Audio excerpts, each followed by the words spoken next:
الحمد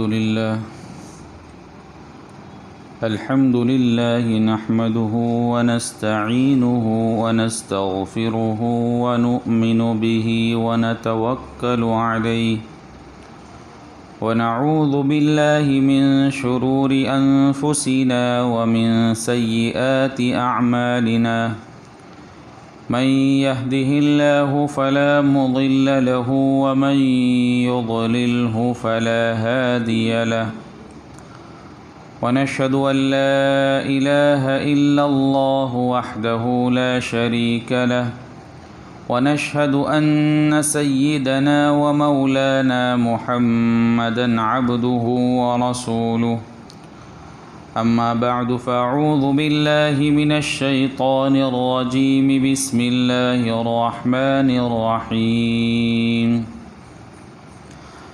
ولا تنكحوا المشركات حتى يؤمنوا ولأمة مؤمنة خير من مشركة ولو أعجبتكم ولا تنكحوا المشركين حتى يؤمنوا ولعبد مؤمن خير من مشرك ولو أعجبكم أولئك يدعون إلى النار والله يدعو إلى الجنة والمغفرة بإذنه ويبين آياته للناس لعلهم يتذكرون.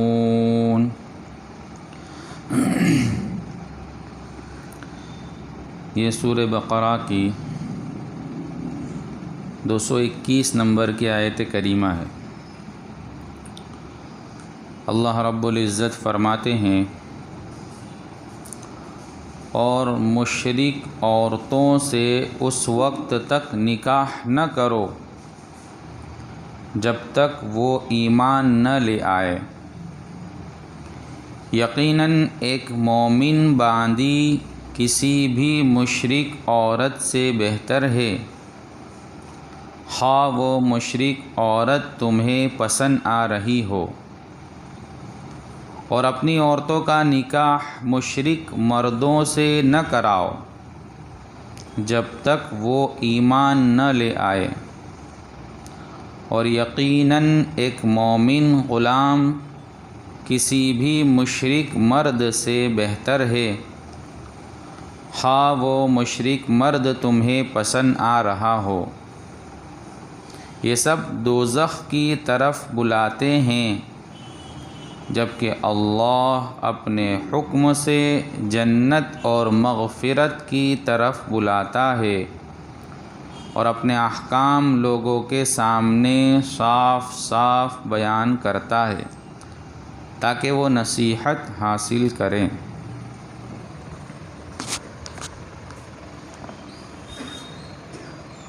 اللہ رب العزت نے اس آیت میں ایک قانون بیان کیا اور وہ قانون یہ بیان کیا کہ اگر کسی کو نکاح کرنا ہو تو اس میں بنیاد کیا ہونی چاہیے.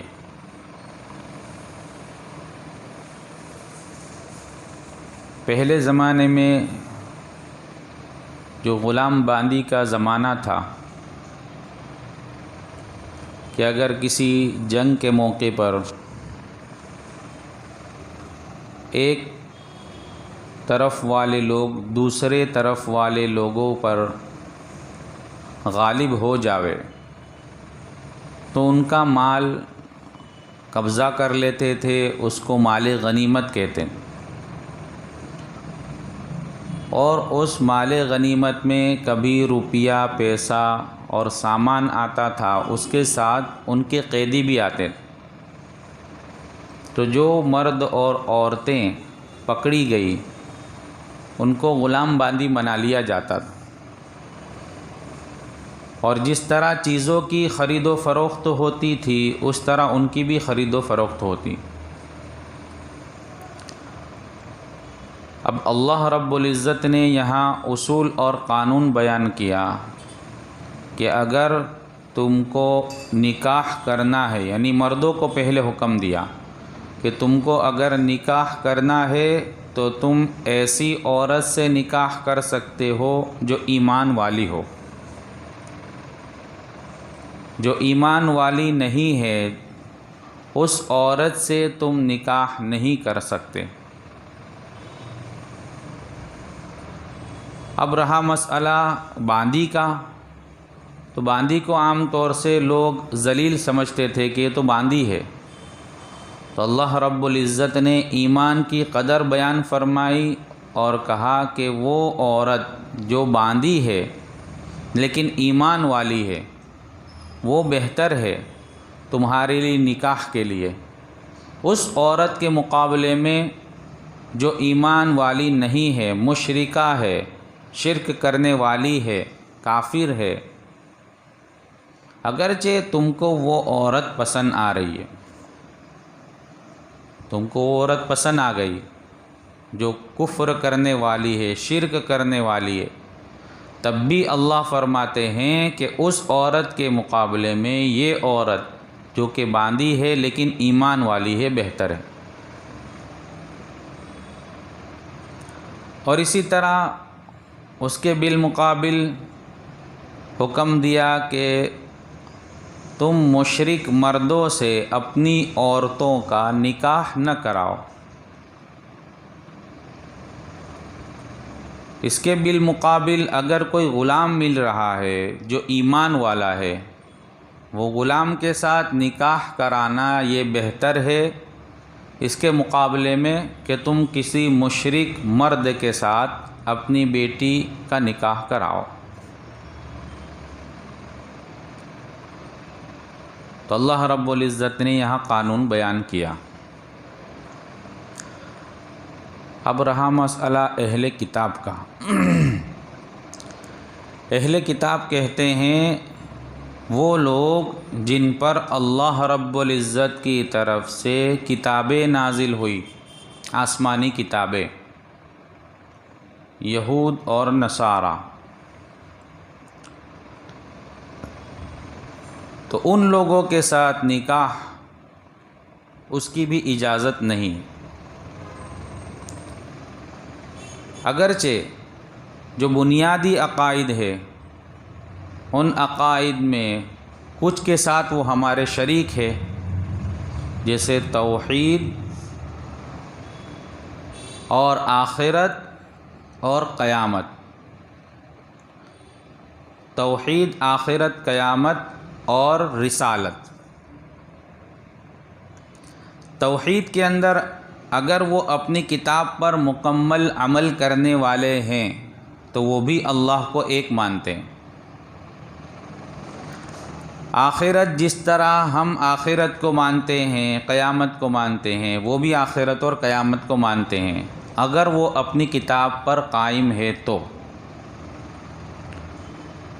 رہا مسئلہ رسالت کا کہ وہ آخری نبی حضرت محمد صلی اللہ علیہ وسلم کو نبی نہیں مانتے، اس وجہ سے وہ ہماری فہرست سے باہر ہے۔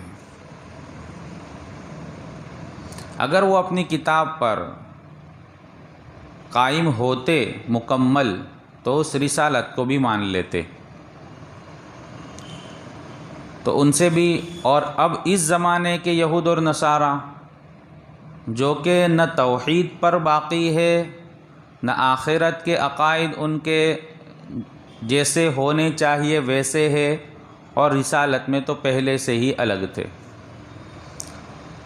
تو اب تو بالکل ان سے نکاح کی اجازت نہیں ہے۔ تو اللہ رب العزت نے قانون بیان کیا اور اس کی وجہ بھی بیان فرمائی۔ ایک وجہ یہ بیان فرمائی کہ وہ لوگ اولئک یدعون الی النار، وہ لوگ تم کو دوزخ کی طرف دعوت دینے والے ہیں۔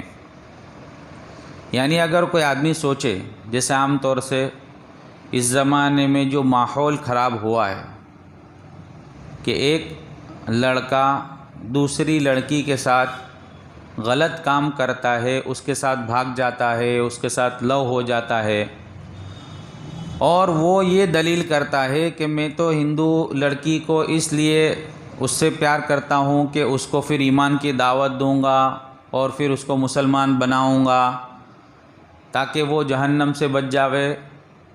آدمی اپنے دل کے مسائل دیتا ہے، حالانکہ اس کی اجازت شریعت کی طرف سے نہیں ہے۔ اگر کوئی آدمی پیسوں کی لالچ میں آ کر ایمان قبول کرتا ہے، محبت کی لالچ میں ایمان قبول کرتا ہے، تب بھی اس کے ایمان کا کوئی اعتبار نہیں جب تک کہ وہ سچے دل سے ایمان نہ لاوے۔ تو ہو سکتا ہے کہ کبھی ایک لڑکا یوں سمجھ رہا ہو کہ میں اس کو ایمان کی طرف لے کر آؤں گا، لیکن بعد میں ہو سکتا ہے کہ وہ ایمان سے پھر جاوے، کہ لڑکی اس کو اپنی طرف کھینچ جاوے اور اس کے عقائد غلط کر دیوے۔ تو اللہ فرماتے ہیں کہ اس کے اندر احتمال ہے، اس وجہ سے اللہ فرماتے ہیں کہ وہ تم کو دوزخ کی طرف دعوت دینے والے ہیں، اور اللہ رب العزت تم کو جنت کی طرف بلانے والے ہیں۔ اور اللہ رب العزت فرماتے ہیں کہ ہم نے اپنی آیات کو صاف صاف تمہارے لیے بیان کر دیا ہے، کھول کھول کر بیان کر دیا ہے ان لوگوں کے لیے جو نصیحت حاصل کرے، جو ماننے کا جذبہ رکھنے والے ہو۔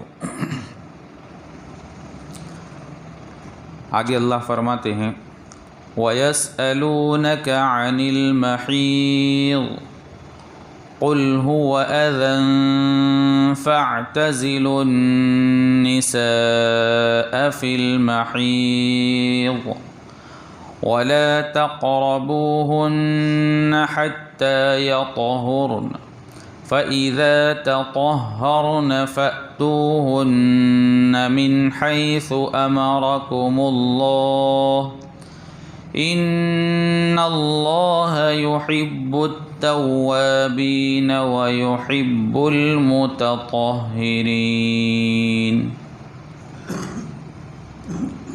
اور لوگ آپ سے حیض کے بارے میں پوچھتے ہیں، آپ کہہ دیجئے کہ وہ گندگی ہے، لہذا حیض کی حالت میں عورتوں سے الگ رہو،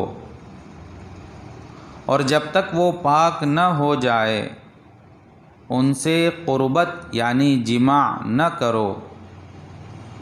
ہاں جب وہ پاک ہو جائے تو ان کے پاس اسی طریقے سے جاؤ جس طرح اللہ نے تمہیں حکم دیا ہے، بے شک اللہ ان لوگوں سے محبت کرتا ہے جو اس کی طرف کثرت سے رجوع کریں، اور اللہ ان سے محبت کرتا ہے جو خوب پاک صاف رہیں۔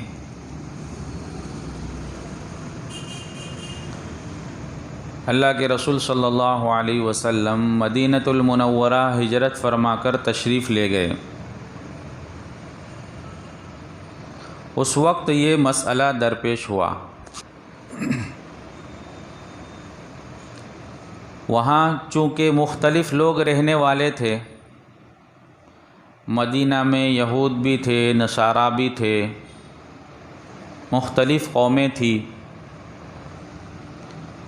یہود کے یہاں یہ ہوتا کہ جو عورت کو حیض آتا، ماہواری، ہر مہینے جو خون آتا ہے عورت کو، اس کو حیض کہتے ہیں۔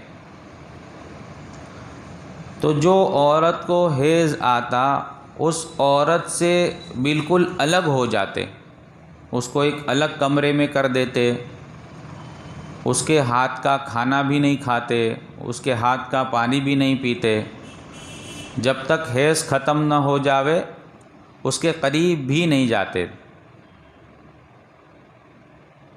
یہاں تک کہ جب حیض ختم ہو جاتا تو اس کے لیے باقاعدہ ایک پروسیس ہوتی، اس کو غسل کرواتے الگ جگہ لے جا کر، اور پھر اس کے بعد جو ہے اس کو پاک سمجھا جاتا اور پھر اس کو لاتے۔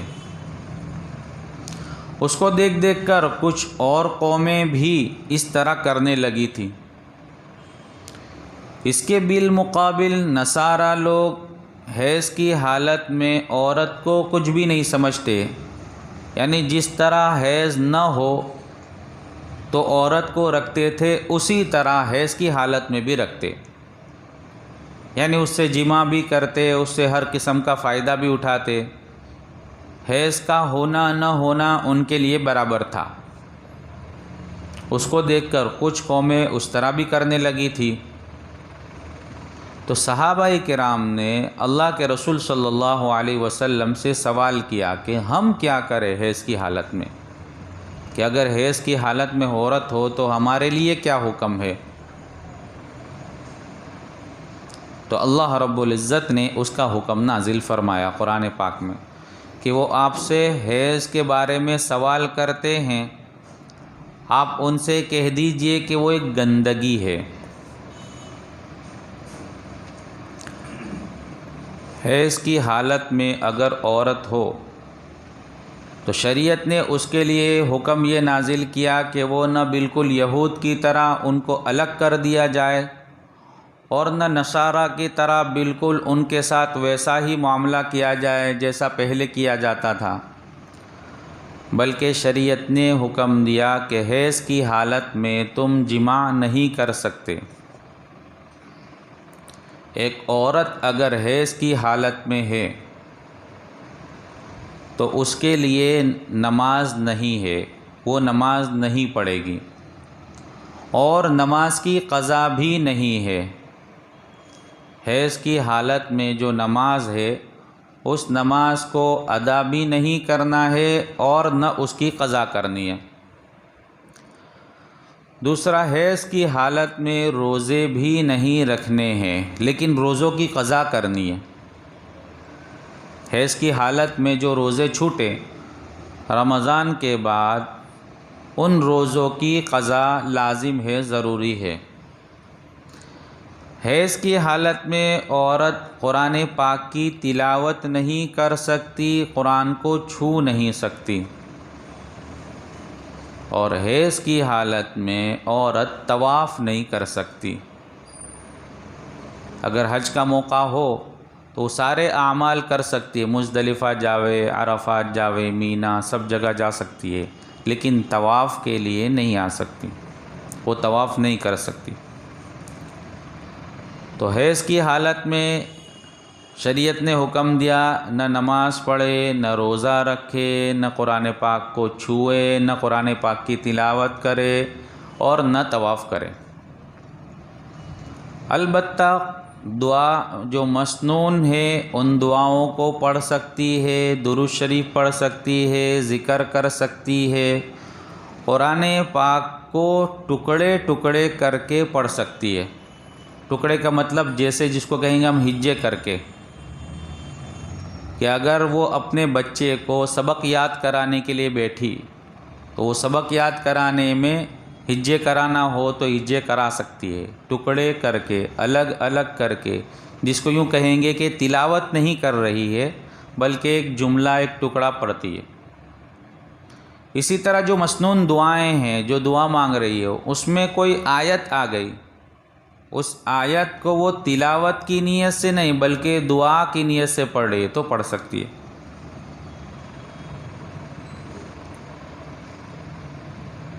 حیض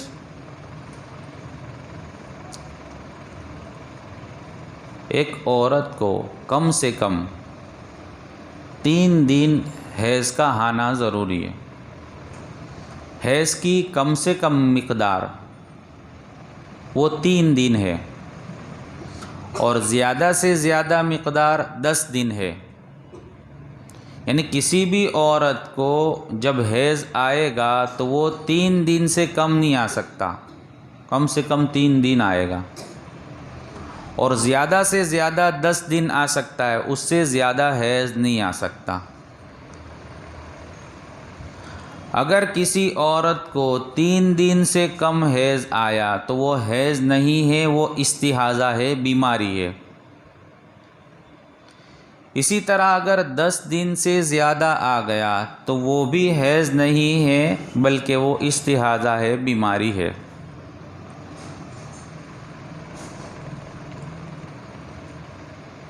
عام طور سے عورت کی ہر مہینے حیض کی مدت فکس ہوتی ہے، اس کی عادت متعین ہوتی ہے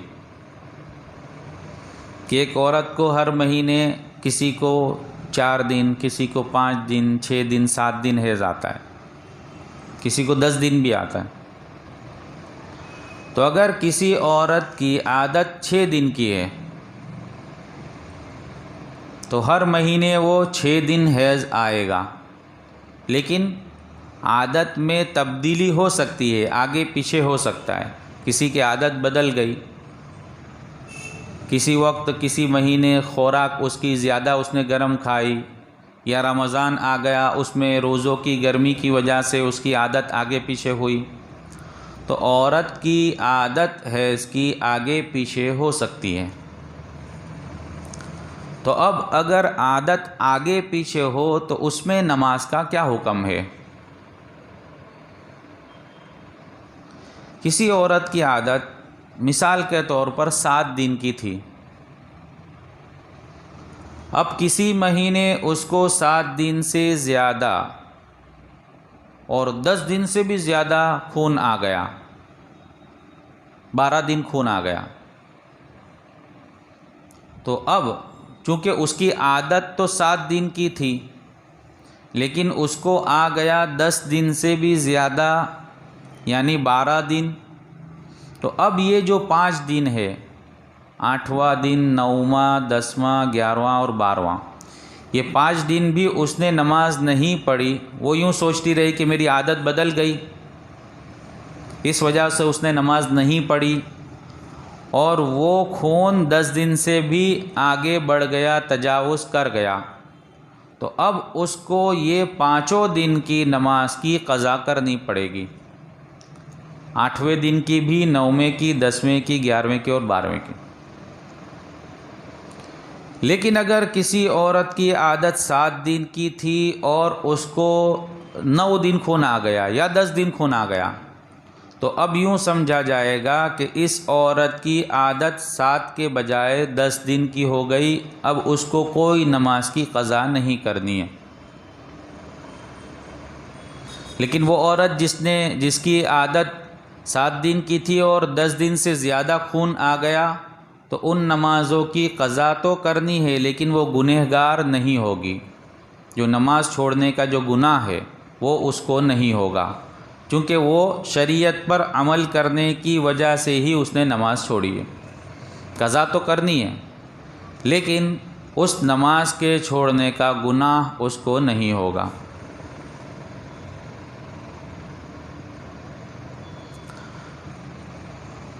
ایک عورت حیض سے پاک ہوئی، پاک ہونے کے بعد دوسری مرتبہ جو حیض آئے گا تو اس میں کم سے کم کی مقدار 15 دن کی ہے، یعنی ایک عورت پاک ہوئی، دوسری مرتبہ اس کو 15 دن سے پہلے خون نہیں آ سکتا، جس کو کہیں گے طہر متخلل 15 دن ہے، 2 پاکی کے درمیان میں کم سے کم 15 دن ضرور ہوں گے، اور زیادہ سے زیادہ کی کوئی مقدار نہیں، 2 پاکی کے درمیان میں جو مدت ہوتی ہے وہ کم سے کم 15 دن ہوگی، اور زیادہ سے زیادہ کی کوئی مقدار نہیں ہے۔ کبھی ایسا ہو سکتا ہے کہ ایک عورت کو حیض آیا اور اس کے 3 مہینے کے بعد دوسری مرتبہ حیض آیا، یعنی حیض آنے کے بعد جب وہ پاک ہو گئی تو کبھی 2 مہینے کے بعد، کبھی 3 مہینے کے بعد، کبھی 6 مہینے کے بعد بھی حیض آ سکتا ہے، لیکن پاک ہونے کے بعد دوسری مرتبہ جو خون آئے گا وہ 15 دن سے پہلے نہیں آ سکتا۔ یہ تو حیض کے متعلق موٹے موٹے مسائل۔ اگر اس کے علاوہ کسی کو کوئی اور تکلیف آئی ہے یا کوئی اور مسئلہ ہو تو وہ اپنا مسئلہ خود حل کرے۔ یہ تو چونکہ یہاں ایک موٹے موٹے مسائل بیان کر دیے جاتے ہیں، تو اللہ رب العزت نے وہ حیض کے مسائل بیان کیے کہ یہ ایک گندگی ہے، اور حیض کی حالت میں عورت کے لیے حکم جو تھا وہ بتلایا، اور مرد کے لیے حکم یہ ہے کہ وہ حیض کی حالت میں اپنی عورت سے جماع نہیں کر سکتا، اس کے علاوہ جو بھی ہو وہ فائدہ اٹھا سکتا ہے۔ اسی وجہ سے روایات میں آتا ہے کہ حضرت عائشہ رضی اللہ تعالیٰ عنہ جس وقت حیض کی حالت میں ہوتی تو وہ اپنے کپڑے کو مضبوطی کے ساتھ باندھ لیتی، ناف سے لے کر گھٹنوں تک اس حصے کو اچھی طرح باندھ لیتی، اور پھر وہ فرماتی ہے کہ میں اس حالت میں بھی، یعنی حیض کی حالت میں بھی اللہ کے رسول صلی اللہ علیہ وسلم کے ساتھ ایک چادر میں سوتی۔ یعنی آدمی حیض کی حالت میں اپنی بیوی کے ساتھ سو بھی سکتا ہے اور دوسرے فائدے بھی اٹھا سکتا ہے، لیکن جماع نہیں کر سکتا۔ اس وجہ سے احتیاط یہ ہے کہ آدمی ناف سے لے کر گھٹنے تک کے حصے کو حیض کی حالت میں احتیاطاً نہ چھیڑے، کہ کبھی ہو سکتا ہے کہ اس حصے کو چھیڑنے کی وجہ سے جذبات ابھرے، اور ایسے ابھرے کہ وہ گناہ کے اندر شامل ہو جاوے۔ تو حیض کی حالت میں جماع کرنا یہ گناہ کبیرہ ہے، گناہ کا کام ہے۔ اس کا کفارہ باقاعدہ کوئی کفارہ نہیں لکھا، لیکن علماء نے لکھا کہ اس کے لیے توبہ لازم ہے، توبہ ضروری ہے، اور اس کے ساتھ لکھتے ہیں کہ توبہ کے ساتھ وہ کچھ خیرات بھی کرے، اللہ کے راستے میں کچھ مال بھی خرچ کرے۔